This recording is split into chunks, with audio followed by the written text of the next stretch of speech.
So hi, welcome back to my YouTube channel.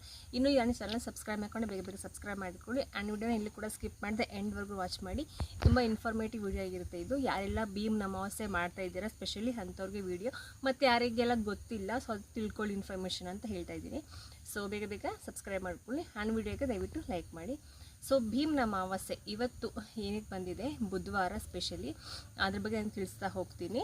ಇದಕ್ಕೆ ಯಾವ timings ತುಂಬ ಸೂಕ್ತ ಅಂತ ಹೇಳೋದಾದರೆ, ಬೆಳಗ್ಗೆ 6:15ರಿಂದ ಬೆಳಗ್ಗೆ 9:15ವರೆಗೂ ನಿಮಗೆ ಅತ್ಯುತ್ತಮ ಟೈಮಿಂಗ್ಸ್ ಅಂತ ಹೇಳ್ಬೋದು. ಸಾಯಂಕಾಲ ನಿಮಗೆ 5:45ರಿಂದ 7:15 ಗಂಟೆ ನಿಮಗೆ ಒಳ್ಳೆ ಟೈಮಿಂಗ್ಸ್ ಆಗಿದ್ದೆ. ಈ ಒಂದು ಭೀಮ್ ಅಮಾವಾಸ್ಯೆ ಗಂಡಂದ್ರಿಗೆ ಪಾದಪೂಜೆ ಮಾಡುವಂಥ ಸಮಯ ಇದಾಗಿದೆ. ಸೊ ಇದರದ ಒಂದು ಸ್ಟೋರಿ ಹೇಳ್ತಾ ಹೋಗ್ತೀನಿ. ಅದಕ್ಕಿಂತ ಮುಂಚೆ ಕೆಲವರು ಅಂದ್ಕೊಂಡಿರ್ತಾರೆ ಭೀಮ್ ಅಮಾವಾಸ್ಯೆ ಅಂದರೆ ಜಸ್ಟ್ ಗಂಡನಿಗೆ ಪಾದಪೂಜೆ ಮಾಡಬೇಕು, ಸೊ ಕಾಣಿಕೆ ಇಸ್ಕೋಬೇಕು, ಅದಷ್ಟೇ ಗೊತ್ತಿರುತ್ತೆ. ಬಟ್ ಇದು ಒಂದು ಸ್ಮಾಲ್ ಸ್ಟೋರಿ ಹೇಳೋದಾದ್ರೆ ನಾನು ನಿಮಗೆ, ಪ್ರತಿಯೊಬ್ಬರು ಅಂದ್ಕೊಂಡಿರ್ತಾರೆ ಬರೀ ಭೀಮನ ಅಮಾವಾಸ್ಯೆ ದಿನ ಅಂತ ಮಾತ್ರ.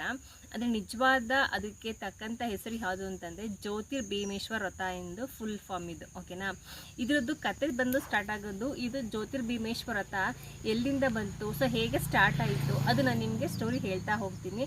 ಜಸ್ಟ್ ಒಂದು ಸ್ಮಾಲ್ ಸ್ಟೋರಿ ಅಷ್ಟೇ. ಸೊ ಸ್ಟಾರ್ಟ್ ಮಾಡುವ. ಜ್ಯೋತಿರ್ಭೀಮೇಶ್ವರ ವ್ರತ ಎಲ್ಲಿಂದ ಬಂತು, ಹೇಗೆ ಬಂತು ಅಂತ ಹೇಳಿ. ಕಾಶಿನಲ್ಲಿ ಒಂದು ಕುಟುಂಬ ಇರುತ್ತೆ. ಅವರು ಬಂದು ಬ್ರಾಹ್ಮಣ ಕುಟುಂಬ. ಆ ಕುಟುಂಬದಲ್ಲಿ ಒಂದು ಹೆಣ್ಮಗಳು ಇರ್ತಾಳೆ. ಸೊ ಆ ಹೆಣ್ಮಗಳಿಗೆ ತಂದೆ ಏನು ಮಾಡ್ತಾರೆ, ಒಬ್ಬ ರಾಜ್ಕುಮಾರನಿಗೆ, ತಂದೆ ಮತ್ತು ಅವ್ರ ಸಮುದಾಯದವ್ರು ಸೇರಿ, ಫ್ಯಾಮಿಲಿ ಎಲ್ಲ ಸೇರಿ ಮೃತ ರಾಜ್ಕುಮಾರನಿಗೆ ಮದುವೆ ಮಾಡಿಕೊಡ್ತಾರೆ. ಆ ಸತ್ತಿರುವಂಥ ರಾಜ್ಕುಮಾರನಿಗೆ ಏನಕ್ಕೆ ಮದುವೆ ಮಾಡಿಕೊಡ್ತಾರೆ ಅಂದರೆ, ರಾಜ್ಕುಮಾರ ಆಗಿರೋ ಒಂದು ಉದ್ದೇಶದಿಂದ ಆಕೆಯನ್ನು ಮೃತ ರಾಜ್ಕುಮಾರನಿಗೆ ಮದುವೆನ ಮಾಡಿಕೊಡ್ತಾರೆ. ಆಕೆ ನನ್ನ ಸತ್ತಿರೋರಿಗೆ ನಾನು ಮದುವೆ ಮಾಡಿಕೊಟ್ಲಲ್ಲ ಅಂತ ಅಂದ್ಬಿಟ್ಟು ಸೊ ಮನನೊಂದು ಇಂಥ ಅಮಾವಾಸ್ಯೆ ದಿನದಂದು ಕಾಡಿನಲ್ಲಿ ಹೋಗ್ತಾ ಇರ್ತಾಳೆ. ಸೊ ಹೋಗುವಂಥ ದಾರಿನಲ್ಲಿ 2 ಮಣ್ಣಿನ ದೀಪ ಸಿಗುತ್ತೆ. ಆ 2 ಮಣ್ಣಿನ ದೀಪ ತಗೊಂಡು ಹರಿಯುತ್ತಿರುವ ನದಿ ನೀರನ್ನೇ ಎಣ್ಣೆಯನ್ನಾಗಿಸ್ಕೊಂಡು ಅವಳು 2 ದೀಪಗಳ ಮೂಲಕ ಸೊ ದೇವರಿಗೆ, ಶಿವ ಮತ್ತು ಪಾರ್ವತಿಗೆ ಅರ್ಪಿಸ್ತಾಳೆ.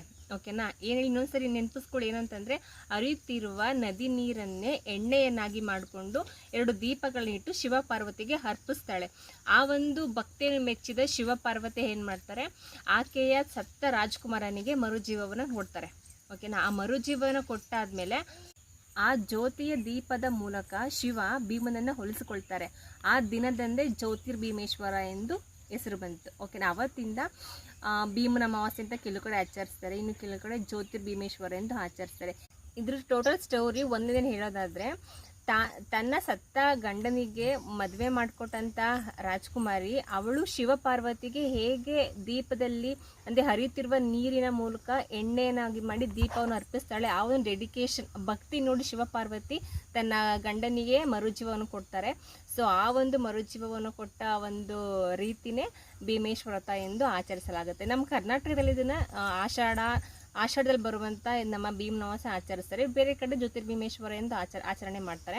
ಬಟ್ ನಮ್ಮ ಕಡೆ, ನಮ್ಮ ಕರ್ನಾಟಕದಲ್ಲಿ ಅತಿ ಹೆಚ್ಚಾಗಿ ಇದನ್ನು ಭೀಮನ ಅಮಾವಾಸ್ಯೆಯಿಂದ ಪೂಜೆ ಮಾಡ್ತಾರೆ. ಗಂಡನಿಗೆ ಭಕ್ತಿಯಿಂದ ಅಂದರೆ ಶಕ್ತಿ, ಆಯುಷು, ಅಭಿವೃದ್ಧಿ ಕೊಡಲಿ, ಸೊ 100 ಕಾಲ ದೀರ್ಘಾಯುಷ್ಮಾನವಾಗಿರಲಿ, ಸೊ ಮುತ್ತೈದೆಯಾಗಿರಬೇಕು, ಸೊ ಹೆಣ್ಣು ಮತ್ತು ಗಂಡನಿಗೆ ಆಯುಷು ಹೆಚ್ಚು ಕೊಡಲಿ ಅನ್ನೋದಕ್ಕೋಸ್ಕರ ಇದನ್ನು ಭೀಮನ ಅಮಾವಾಸ್ಯೆಯಿಂದ ಮಾಡ್ತಾರೆ. ನಾನು ಪ್ರತಿ ವರ್ಷ ಮಾಡ್ಕೊಂಡು ಬಂದಿದ್ದೀನಿ ನಮ್ಮ ಮನೆಯವರಿಗೆ ಭೀಮನ ಅಮಾವಾಸ್ಯೆ ದಿನವೇ. ಸೊ ಪಾದಪೂಜೆ ಮಾಡಿಕೊಂಡು, ಸೊ ಇದನ್ನೇ ನಾನು ನಿಮಗೆ ತಿಳಿಸ್ಕೊಡ್ಬೇಕು ಅಂತ ಅಂದ್ಕೊಂಡಿದ್ದು ವಿಚಾರ. ಮೇಯ್ನಾಗಿ ಭೀಮನ ಅಮಾವಾಸ್ಯೆ ಏನಕ್ಕೆ ಮಾಡ್ತಾರೆ, ಸೊ ಅದ್ರ ಹಿಂದಿನ ಕತೆ ಏನು, ಇಲ್ಲಿಂದ ಬಂತು ಭೀಮೇಶ್ವರ ವ್ರತ ಇರೋದು ನೇಮ್ ಬಂದು ಅಂತ ಹೇಳ್ಬಿಟ್ಟು ತಿಳಿಸ್ಕೊಡ್ಲಿಕ್ಕೆ ಅಂತ ನಾನು ಬೆಳಿಗ್ಗೆನೇ ವ್ಲಾಗ್ ಸ್ಟಾರ್ಟ್ ಮಾಡಿದ್ದೀನಿ. ಸೊ ನಿಮ್ಗೆಲ್ಲರಿಗೂ ಈ ಮಾಹಿತಿ ಇಷ್ಟ ಆಗಿದೆ ಅಂತ ಅನ್ಕೋತೀನಿ, ಮತ್ತು ಇನ್ಫಾರ್ಮೇಟಿವ್ ವಿಡಿಯೋ ಆಗಿದೆ ಅಂತ ಅನ್ಕೋತೀನಿ. ಸೊ ದಯವಿಟ್ಟು ಯಾರೆಲ್ಲ ಇನ್ನೂ ಮಾಡಿಲ್ಲ ಭೀಮನ ಅಮಾವಾಸ್ಯೆ ಮಾಡಬೇಕು ಅಂದ್ಕೊಂಡೆ, ಅಥವಾ ನವವಿವಾಹಿತೆಯರು ಅಂದರೆ ಇನ್ನೂ ಯಾರಿಗೆ ಮದುವೆ ಆಗಿಲ್ಲ ಅವರು ಕೂಡ ಮಾಡ್ಬೋದು. ಅಂದರೆ ಮುಂದೆ ಫ್ಯೂಚರಲ್ಲಿ ಒಳ್ಳೆ ಹಸ್ಬೆಂಡ್ ಸಿಗೋದಕ್ಕೋಸ್ಕರ ಅವರು ಕೂಡ ಪೂಜೆ ಮಾಡಿದ್ರು ಕೂಡ ಒಳ್ಳೆಯದಾಗುತ್ತೆ. ಮತ್ತು ಮದುವೆ ಆಗಿರೋ ಮುತ್ತೈದರು ತಮ್ಮ ಗಂಡಂದಿರಿಗೆ ಪಾದಪೂಜೆ ಮಾಡಿ ಅವ್ರಿಗೆ ಶ್ರೇಯಸ್ಸನ್ನು ಬಯಸೋದು ಭೀಮನ ಅಮಾವಾಸ್ಯೆಯ ಒಂದು ಮೇನ್ ಇಂಟೆನ್ಷನ್ ಅಂತಲೇ ಹೇಳ್ಬೋದು. ಸೊ ಇದಾಗಿತ್ತು ಇವತ್ತಿನ ಒಂದು ಶಾರ್ಟ್ ವ್ಲಾಗ್. ಸಿಗುವ ನೆಕ್ಸ್ಟ್ ವ್ಲಾಗಲ್ಲಿ. ಅಲ್ಲಿವರೆಗೂ